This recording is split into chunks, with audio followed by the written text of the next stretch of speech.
깐깐해서 남주자 깐깐남 인 뉴욕 시작하겠습니다. 오늘은 지난번에 했던 것에 이어서 미국과 이스라엘 관계에 대해서 다시 한번 짚어보도록 하겠습니다. 1편 설명을 좀 드리자면 현재 미국은 이스라엘과 가장 역사상 가까운 수준의 관계를 유지하고 있다. 특히 이 두 사람 관계가 상당히 밀월 관계, 뭔가 착착착 맞는 듯한 서로 박자가 맞는 그런 분위기다. 그래서 1편에서는 공화당의 관점에서 왜 이렇게 가고 있느냐에 대해서 한번 짚어봤습니다. 그런데 오늘은 미국을 이루고 있는 바로 그 반대편 민주당 지지 세력의 시각에 대해서 한번 알아보도록 할게요. 자, 이게 여론조사 결과입니다. 지금 가자에서 벌어지고 있는 군사작전에 대해서 얼마나 동의하느냐라고 물었는데 공화당 지지층 71% 굉장히 압도적으로 현재 상황에 대해 지지를 하고 있는데 맨 밑에 있는 이 파란색 민주당 지지층은 단 8%만 지지를 하고 있습니다. 완전히 미국이 이 사안에 대해서는 쫙 갈려있는 상황이죠. 자, 왜 민주당 지지층은 8%만 현재 상황을 지지하느냐, 그리고 이것이 앞으로 미국의 정치 나아가서는 전 세계 외교 상황에서 어떤 시사점이 있을 수 있느냐, 어떤 변화를 만들 수 있느냐, 이 부분을 오늘 좀 집중적으로 짚어보도록 하겠습니다. 그런데 여기서 제일 먼저 우리가 짚어볼 부분은 미국 내 유대인들의 생각이에요. 이 유대인들은 제가 1편에 설명드렸다시피 대부분 70% 이상이 민주당을 지지를 하고 있습니다. 우리가 이제 이 문제에 대해서 생각할 때 가장 먼저 떠오르는 이미지가 이런 거죠. 유대인들이 돈, 권력으로 미국을 잡아가지고 움직이고 있다. 지금 트럼프 대통령이 하는 것들 다 그 유대인들이 그러는 거 아니냐, 이렇게 생각하실 수가 있는데 실제로는 좀 많이 다릅니다. 자, 최근에 이 유대인 유권자들이 어떤 생각을 갖고 있는지 여론조사를 한 곳이 있어요. 사실 유대인만 뽑아서 여론조사하기가 쉽지 않은데 어떤 결과가 나왔느냐, 트럼프 대통령을 지지하느냐 라고 물었더니 74%가 반대한다라는 응답을 했습니다. 이렇게 이스라엘을 도와주고 있는데 트럼프 대통령에 대한 반대 비율이 이렇게 높다고? 이 생각이 들죠? 그 다음이 어떻게 보면 더 의미심장해요. 네타냐후 총리를 지지하느냐, 그러니까 현 이스라엘 정부를 지지하느냐라고 또 물어봤습니다. 그랬더니 이 부분 굉장히 좀 재밌으실 수 있는데 미국에 있는 유대인 중에 63%가 네타냐후 총리를 선호하지 않고 있습니다. 지지하지 않고 있어요. 지지한다는 건 30%입니다. 2배 정도가 반대가 더 많다는 얘기입니다. 상당히 좀 의외죠? 바라고 있다고 생각할 것 같은데, 그래서 종합해보자면 200만 명 이상이 되는 미국에 있는 유대인들은 미국을 좋아하고 이스라엘을 좋아합니다. 당연히 모국이기 때문에 사랑하는데 현 미국 정부와 현 이스라엘 정부에 대해서는 반대가 굉장히 많다, 불만이 많다, 이렇게 이해를 할 수가 있겠습니다. 자, 트럼프 대통령에 대해서는 왜 이렇게 불만이 많은 거야? 원래 유대인들이 조금 미국에서 진보적인 성향이기도 합니다만은 몇 가지 이유가 있어요. 바로 제가 이 딥스테이트에 대한 얘기를 몇 번 드렸었는데 트럼프 대통령을 지지하는 큰 세력, 마가 세력은 딥스테이트라는 개념을 가지고 있습니다. 미국이라는 시스템이 있고 그 뒤에 누군가가 이거를 몰래 힘과 돈과 뭐 이런 걸로 조종을 하고 있다고 믿는데, 상당히 적지 않은 마가 세력이 그 배후 중에 일각은 유대인들이다라는 음모론을 가지고 있습니다. 대표적인 인물 닉 푸엔테스라는 올해 27살, 그렇지만 마가 세력에서는 상당히 강한 스피커고 트럼프 대통령을 지지할 뿐만 아니라 트럼프 대통령이 이 사람을 지난 대선 직전에 마라라고 리조트로 불러서 따로 만나기도 할 정도로 파워가 있는 사람이에요. 근데 이 사람은 무슨 얘기를 하느냐, 홀로코스트라는 거, 600만 명 죽었다는 거 허구다라는 얘기를 하는 걸 넘어서 히틀러에 대해서 옹호하는 듯한 발언을 해요. 반유대주의 성향의 발언을 상당히 많이 합니다. It's because everyone was comparing him to Hitler.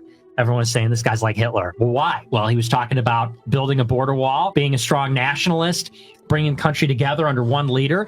I think that we should have a king. Like, I think it's better than democracy that we should have one leader. 그런데 이 마가 세력들이 하는 뭐 방송, 팟캐스트 이런데 이런 주장을 하는 사람들이 적지 않습니다. 소수라고 말하기에는 상당히 많아요. 그러니까 유대인들이 볼 때는 트럼프 대통령이 그걸 누르질 않는 거죠. 오히려 만나주고 끌어안고 이런 모습을 보다 보니까 이상하네 라는 생각을 할 수가 있어요. 왜냐하면 유대인이 기본적으로 미국에서 주류가 아닙니다. 모자나 옷이나 딱 봐도 유대인이다 라고 싶은 사람들이 많아요. 그리고 백인들하고 분명히 다릅니다. 그렇기 때문에 본인들은 항상 주류가 아니고 소수라고 생각을 하는데, 뭔가 이렇게 극단으로 가는 상황에서 항상 우리가 피해를 봤다라는 역사적인 인식을 갖고 있어요. 그래서 아까 그 여론조사에서 트럼프 대통령에 대한 생각을 유대인 유권자들한테 물었는데 이 결과가 또 굉장히 좀 충격적이라면 충격적입니다. 트럼프 대통령에서 어떻게 생각하느냐?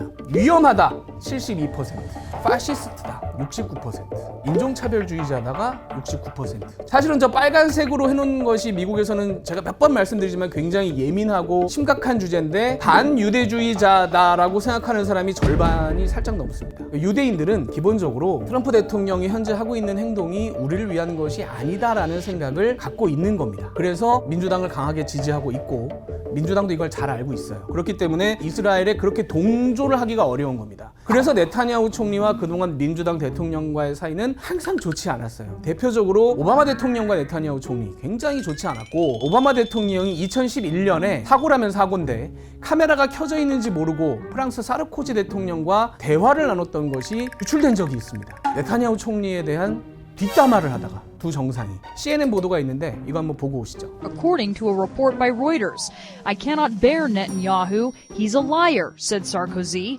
Obama, according to a French interpreter who was translating his remarks, replied, "You're fed up with him, but I have to deal with him even more often than you." 얼마나 속으로 부글부글 끓으면, 그죠? 정상끼리 대화를 하다가 이런 대화가 나왔을까? 우리한테 말하는 거가 너무 다르게 행동을 하는데 뭐 브레이크를 걸어도 잘 듣지 않으니까. 그리고 그 후임자라고 할 수 있는 바이든 대통령하고도 역시 똑같이 사이가 좋지 않았습니다. 바이든 대통령도 사실은 이건 알았을 수도 있는데 역시 똑같은 방식으로 카메라가 켜져 있는 상황에서 네타냐후 총리에 대한 뒷담화를 한 게 또 나온 게 있어요. 이거는 바이든 대통령의 실제 목소리가 녹음이 됐습니다. I told him, baby, show me pieces. I said, baby, you know I'm trying to come with you. Sure, just not like that.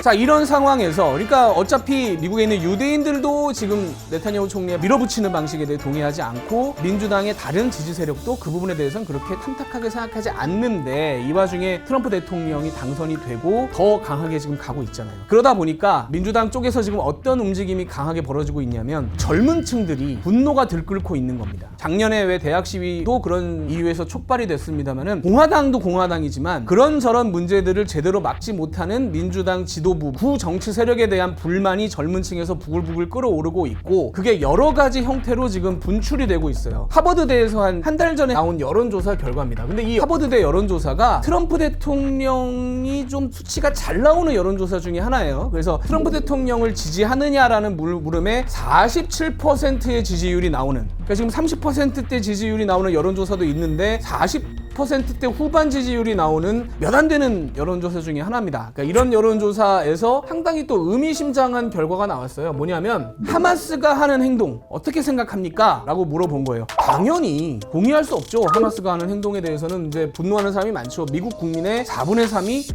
반대를 합니다. 하마스 인정 못한다.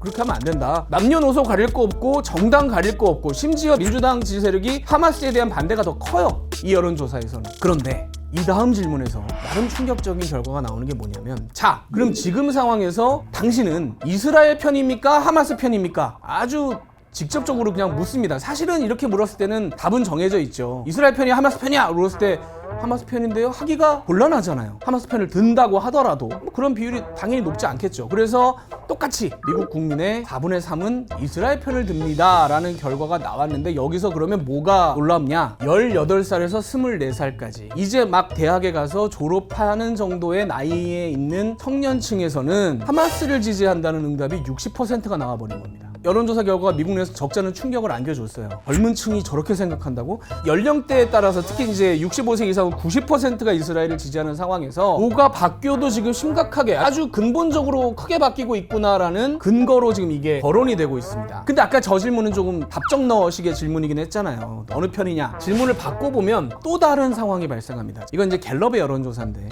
이스라엘 쪽, 팔레스타인 쪽 어느 쪽에 여러분들은 더 동정심을 가지고 계세요? 라고 물어봤더니 민주당 지지 세력의 59%가 팔레스타인을 더 동정한다는 대답을 했습니다. 이스라엘을 지지한다는 응답은 21%예요. 3배 차이가 납니다. 그러니까 민주당 지지층의 60%가 팔레스타인에 동정심을 갖는다는 얘기는 올해도 당장 선거가 있고 내년 선거, 그 다음에 3년 뒤에 대통령 선거 때 이 문제가 민주당 내에 여론을 끌고 가는데 적지 않은 영향을 미칠 수가 있다는 거죠. 그래서 이 사람 보신 적이 있을 겁니다. 현재 민주당 뉴욕시장 후보로 뽑혀 있고 뉴욕시장이 될 가능성이 현재로서는 90%가 넘어가는 걸로 파악되는 조란 맘다니 최근에 어떤 발언을 했냐면 네타냐후 총리가 뉴욕에 오면 체포하겠다라고 얘기를 했습니다. 뉴욕은 미국 유대인들이 가장 많이 모여 사는 곳입니다. 한 200만 명 가까운 유대인들이 이 뉴욕, 뉴저지 지역에만 모여 살아요. 근데 그런 지역에서 민주당 지지세가 워낙 강한 지역에서 민주당 시장 후보가 그런 발언을 한다는 것은 자신을 지지하고 있는 미국 내 유대인들 뿐만이 아니라 개혁을 바라는 민주당 젊은 층들한테는 이렇게 발언을 하는 것이 괜찮다는 거죠. 도움이 된다라고 생각을 하는 거죠. 그러니까 이런 발언을 하는 겁니다. 여기서 그치는 게 아니라 이 사람은 압둘 엘 샤예드라고 하는 이집트에서 건너온 사람입니다. 근데 이 사람은 미시간주의 연방 상원 의원 예비 선거에 출마를 했으면 1, 2위를 다투고 있는 사람이에요. 아예 이스라엘에 대한 지원을 끊어야 된다는 강한 주장까지 하고 있습니다. 근데 그 주장을 내놓고 지금 1, 2등을 하고 있는 거예요. 물론 이 사람이 당선이 안 되더라도 이렇게 분출되고 있는 젊은 지지층의 여론에 대해서 민주당 지도부가 외면하기가 현재로서는 쉽지 않다. 이런 상황이 지금 닥치고 있는 겁니다. 재밌는 부분은 공화당을 지지하는 젊은 사람들도 생각이 많이 바뀌고 있다는 거예요. 이게 이제 퓨 리서치 센터에서 올해 한 여론조사인데 이스라엘과 팔레스타인 사람 중에 누구의 시각을 조금 더 이렇게 좋게 보느냐, 동의하느냐라는 질문에 당연히 민주당 지지층의 젊은 사람들 30세 이하는 76%가 팔레스타인 편을 들죠. 아까 제가 쭉 보여드린 것처럼. 근데 공화당 지지도 물론 이스라엘 지지가 더 높긴 합니다만은 연령대로 볼 때 가장 붙어 있습니다. 43대 60이에요. 팔레스타인을 이해한다고 하는 사람도 공화당 지지층 중에서도 굉장히 높습니다. 이렇게 된 데는 몇 가지 이유가 지금 현재 거론이 되는데 뭐냐면 젊은 세대는 종교와 멉니다. 교회를 잘 가지 않아요. 그러니까 복음주의자들의 주장과 조금 거리를 두고 있는데 SNS하고는 가까워요. SNS에서 온갖 가짜 문제에 대해서 나오는 사진들, 보도들 이런 것을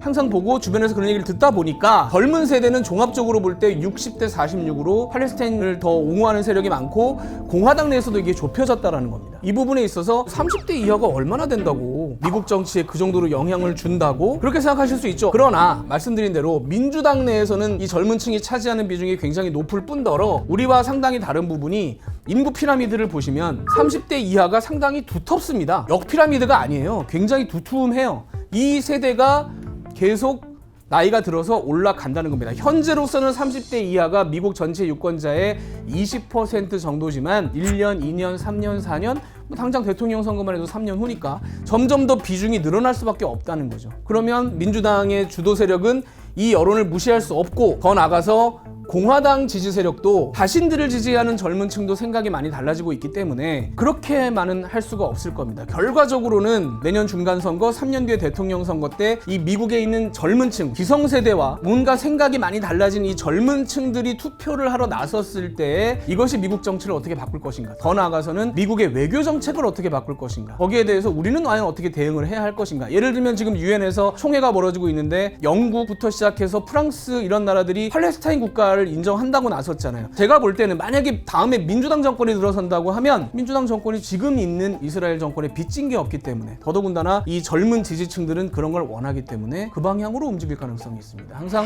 산이 높으면 골도 깊습니다. 트럼프 대통령이 이렇게 세게 나왔다고 친다면 정권이 만약에 바뀐다면 민주당 정권은 똑같이 할 이유가 없을 뿐더러 더 강하게 반대로 가야 되겠죠. 그렇다면 미국의 외교 정책이 상당히 급하게 바뀔 것이고 거기에 따라서 우리도 정책을 수정해야 될 필요가 있을 겁니다. 내년 선거 과정에 이런 젊은 층들의 의견이 어떻게 분출될 것인가, 얼마나 영향을 미칠 것인가 봐야 될 것이고 우리도 그거를 한번 깊게 분석을 해볼 필요가 있겠습니다. 뭔가 거기에 대한 단초가 나오면은 다시 이 깐깐남 시간에 짚어보도록 하겠습니다. 지금까지 시청해주신 여러분 감사합니다.